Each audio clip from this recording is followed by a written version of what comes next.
cable is connected to the trolley with a master link, goes around the pulley, that runs back through the chain spreader around the socket, making sure there are no twists in the line.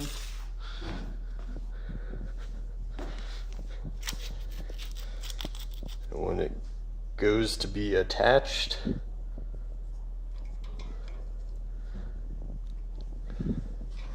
can see that it's tight and it does not go far enough.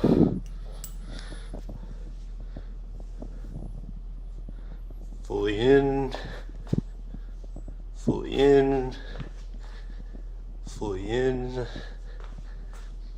fully in. I don't know if you can see it. This is pushed all the way in and attached.